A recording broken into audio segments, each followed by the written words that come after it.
नमस्कार शेतकरी मित्र आणि मैत्रिणींनो, आजच्या आपल्या व्हिडिओमध्ये आपण या ठिकाणी खूप महत्त्वाची चर्चा करणार आहोत।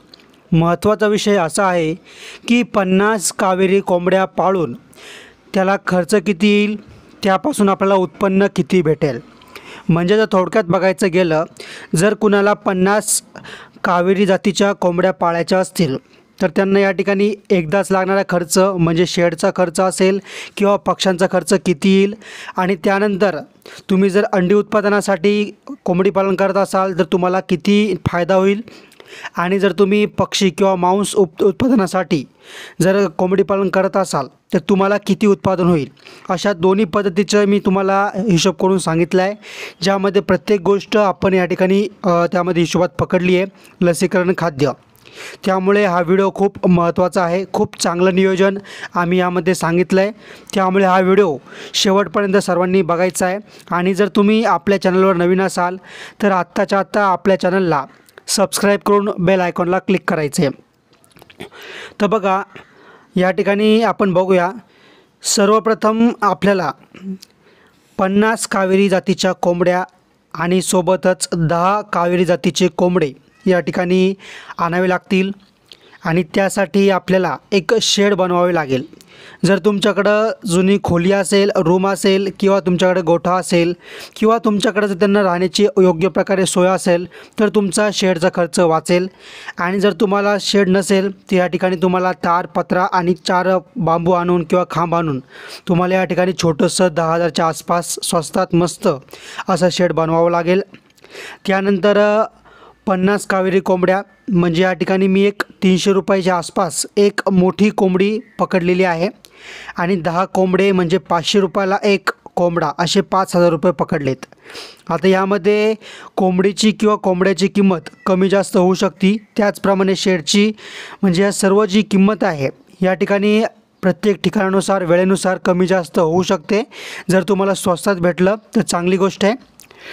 आता बघा, ही जी इन्व्हेस्टमेंट आहे हे तुम्हाला वन टाईम करायची, एकदाच करायची आहे, त्यामुळे हिशोबात पकडायची नाही आहे, कारण की ही तुमची लाईफ टाईम इन्व्हेस्टमेंट असणार आहे। आता बघा, पहिली पद्धत जी तुम्हाला मी सांगणार आहे ती आहे अंडी उत्पादन, आणि दुसरी जी पद्धत आहे ती आहे मांस उत्पादन।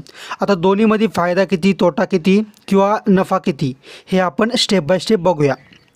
आता जर तुम्ही फक्त अंडी उत्पादनासाठी कोंबडी पालन केलं, 50 कावेरी कोंबड्या आणल्या तर तुम्हाला सरासरी 25 अंडे भेटतील। म्हणजे 25 अंडे कसे, तर कावेरी कोंबडी वर्षाकाठी 200-180च्या आसपास अंडे देते, म्हणजे सरासरी 50% अंडी देण्याचा रेशो आहे। जर आपण बघितलं, जर 50 कोंबड्या असेल तर दिवसाला 25 अंडी साहजिक आपल्याला भेटेल, आणि कावेरी कोंबडीचे अंडे या ठिकाणी एक अंदाजे 10 रुपयाच्या आसपास तरी विकलं जातं। आणि दुसरी गोष्ट, जर तुम्ही 25 अंडी असाल आणि 10 रुपयाला एक विकलं तर तुम्हाला 250 रुपये दिवसाला या ठिकाणी उत्पन्न भेटणार आहे। पण त्यातून आपण जर खाद्याचा खर्च वजा केला, कारण की भरपूर लोक काय करतात की 100% खाद्य हे घरगुती देतात, पण आपण या ठिकाणी 50% खाद्य जे आहे या ठिकाणी लेअरचं पकडलं आहे किंवा विकतचं पकडलं आहे, कारण की आपल्याला त्यांच्यापासून अंडी उत्पादन करायचं आहे म्हटल्यानंतर आपल्याला काय तर या ठिकाणी थोडंफार प्रोटीन पण त्यांना देणं गरजेचं आहे।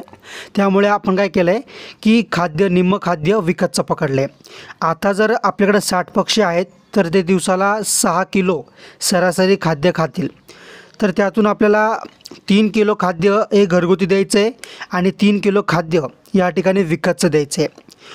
विकतच्या खाद्याचा जो दर आहे तो आहे 34 रुपये किलो, आणि 3 किलो गुणिले 34 जर आपण केलं तर 102 रुपये दिवसाला खाद्य लागेल, किंवा 102 रुपये खाद्याचा खर्च येईल। जर आपण या ठिकाणी खाद्य खर्च यातून वजा केला 250 रुपयामधून, तर 148 रुपये आपल्याला दिवसाचा नफा या ठिकाणी शिल्लक राहतो आहे। म्हणजे बघा, सकाळी 8 तास आणि संध्याकाळी 8 तास मेहनत करावी लागेल, फक्त साफसफाई करून अंडे कलेक्ट करावे लागेल आणि ते विकावे लागेल, आणि त्यानंतर फक्त आपलं घर बसल्या 148 रुपये, आणि महिन्याचा हिशोब काढला तर 4,440 रुपये काही न करता आपल्याला या ठिकाणी उत्पन्न भेटतं आहे। जर तुम्ही कोंबड्या अधिक केल्या तर तुमचं या ठिकाणी उत्पन्न देखील अधिक होईल। आता पुढची पद्धत बघूया, जी आहे की दुसरी पद्धत, ज्यामुळे तुम्हाला उत्पादन देखील खूप चांगल्या प्रकारे भेटेल। आपण आता दुसरी पद्धत बघूया आणि त्यामध्ये शेवटला आपण उत्पन्न किती, नफा किती, तोटा किती सर्व बघणार आहे. त्यामुळे तुम्ही शेवटच्या मिनटापर्यंत बघा. आणि पुन्हा सांगतो आहे, असेच व्हिडिओ आपण नेहमी आणत असतो. त्यामुळे चॅनलला सबस्क्राईब करून बेल आयकॉनला क्लिक करा, म्हणजे नवीन व्हिडिओची अपडेट तुम्हाला भेटेल. आणि खूप मेहनत लागते व्हिडिओ बनवायला, तर कळकळीची विनंती आहे, आपल्या व्हिडिओला आत्ताच्या आत्ता लाईक नक्की करा. दुसरी पद्धत बघा, मांस उत्पादनासाठी कोंबडी पालन. आता बघा, ज्याप्रमाणे कोंबडी 25 अंडी दिवसाला देईल, जर आपण महिन्याचा हिशोब केला तर सरासरी 30 दिवसांचा आपण हिशोब केला तर सरासरी आपल्याला 750 अंडी पहिल्या महिन्यात आपल्याला त्या कोंबड्यांपासून भेटणार आहेत. किती? 25 दिवसाला 25 अंडी दिवसाला, असे महिन्याचे 750 अंडी आपल्याला महिन्याची भेटणार आहेत. तर आपण काय करायचं आहे, हे महिन्याचे अंडे आपण घ्यायचे आहेत, म्हणजे जसे स्टेप बाय स्टेप घ्यायचे आहेत, 1 दिवसाला 2 दिवसाला असे कलेक्ट करून आपण एक इन्क्युबेटर आणायचं आहे किंवा घरगुती इन्क्युबेटर तयार करायचं आहे, जे 500-1000 रुपयामध्ये इन्क्युबेटर तयार होऊन जातं. आता इन्क्युबेटर कसं तयार करायचं त्यावरती मी सविस्तर व्हिडिओ लवकरच आणणार आहे. तर बघा, 750 अंडी आपण काय केलं, इन्क्युबेटरमध्ये टाकली, तर त्यातून 50-100 अंडी खराब झाली, म्हणजे त्यातून पिल्लं निघालीच नाही. आणि उरलेले जे अंडे आहेत तर त्यातून काही पिल्लं या ठिकाणी मेली, मोठे होऊन मेली किंवा लहानपणीच मेली. असे करून आपण टोटल 250 अंड्यांची या ठिकाणी किंवा 250 पिल्लांची मरतूक पकडली आहे. आणि 500 पिल्ले आपल्याला चांगली उत्तम प्रकारची भेटली आहेत, जे आपल्याला शेवटपर्यंत टिकणार आहेत. आता त्यांसाठी आपल्याला खाद्य खर्च काढावा लागेल आधी, कारण की आपल्याला ते पिल्लं सरासरी 4 महिने सांभाळ करायचं आहे त्यांचा. आपण जर 4 महिने त्यांचा सांभाळ करत असाल आणि या ठिकाणी कोंबडीची साईज 1-1.5 किलो होईपर्यंत तिला सरासरी 3 ते 4 किलो खाद्य लागते, बरोबर. तर आपण या ठिकाणी काय करायचं आहे, 30-40% जे खाद्य आहे हे आपल्याला विकतचं द्यायचं आहे आणि उरलेले 70-60% असेल ते आपल्याला घरगुती चारा असेल किंवा इतर प्रकारचं खाद्य आपल्याला द्यायचं आहे. तर आपण 30%चं आपण खाद्य पकडलं, म्हणजे जर आपण टोटल खाद्य पकडलं तर 1500 किंवा 2000 किलोच्या आसपास लागतं आहे. जर आपण 30% काढलं तर 500 किलोच्या आसपास खाद्य आपल्याला विकतचं आणावं लागेल. जर 500 किलो खाद्य 34 रुपयांनी जर आपण गुणाकार केला तर 17,000 रुपयाचं खाद्य आपल्याला 4-5 महिन्याच्या आसपास या ठिकाणी लागणार आहे. जर 17,000 रुपयाचं खाद्य आणि या ठिकाणी जर आपल्याकडे 500 पक्षी असाल तर त्यांना मोठ्या प्रमाणावरती पक्षी असल्यामुळे त्यांना थोडाफार आजार होण्याची शक्यता असते. त्यामुळे आपल्याला काय करायचं आहे, लसीकरण हे चालू ठेवायचं आहे. आणि जर लसीकरणाचा आपण खर्च काढला तर या ठिकाणी 5,000च्या आसपास येतो आहे. पण तरी देखील आपण 5,000 रुपये एक्स्ट्रा पकडलेत, कारण की त्यामध्ये आपला चुना असेल किंवा फवारणी असेल, आपण एक्स्ट्रा खर्च पण या ठिकाणी पकडला आहे. असे करून आपल्याला 10,000 रुपये लसीकरणाचा खर्च आणि 17,000 रुपये खाद्याचा खर्च, असा टोटल आपल्याला 27,000 खर्च या ठिकाणी दुसऱ्या पद्धतीमध्ये 4 ते 5 महिन्याचा लागणार आहे. आता 4 ते 5 महिन्यानंतर 27,000 खर्च केल्यानंतर आपल्याला उत्पादन किती भेटणार आहे ते आपण या ठिकाणी बघूया. आता बघा, 4 ते 5 महिन्यामध्ये आपण जे पिल्लं काढली होती ती या ठिकाणी मोठी झाली आहेत आणि विकण्याजोगी झाली आहेत. आता त्यातून काय करणार आपण, की सरासरी 40% त्यातून जर कोंबडे निघाले, म्हणजे 200 कोंबडे जर आपल्याला भेटले आणि एक कोंबडा जर आपण 400 रुपयाला विकला तर या ठिकाणी 80,000 रुपये आपल्याला भेटत आहेत. जर तुम्ही कोंबडा 600-500 रुपयाला विकत असाल तर या ठिकाणी तुमचा फायदा आणखी वाढेल.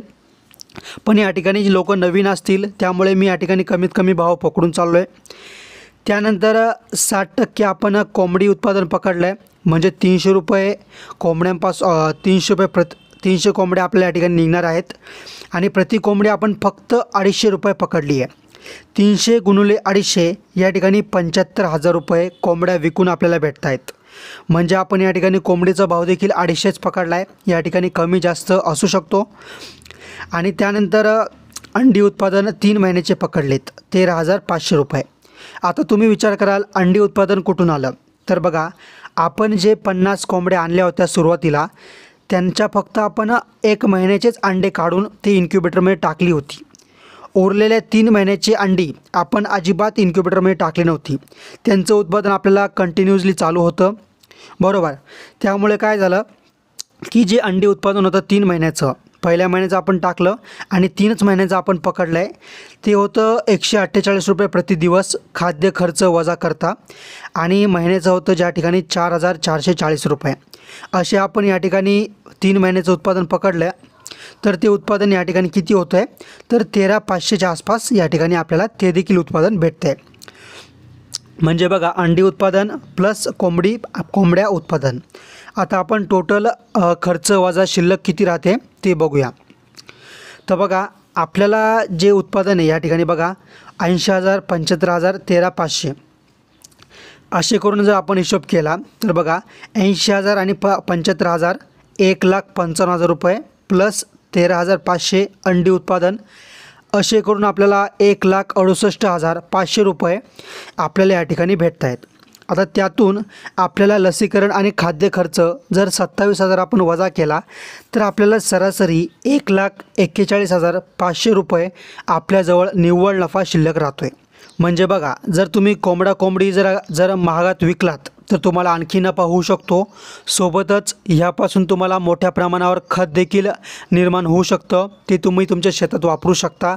आणि सोबतच या ठिकाणी तुम्हाला जर वाटत असेल 4ही महिन्याचं म्हणजे अंडी उत्पादन जे आपण काढलं 3 महिन्याचं, तर तुम्हाला वाटलं सलग 4 महिने सर्व अंडी इन्क्युबेटरमध्ये टाकायची आणि नुसते पिल्लं काढायची, तर तुम्हाला या ठिकाणी तुमचं उत्पादन देखील वाढणार आहे.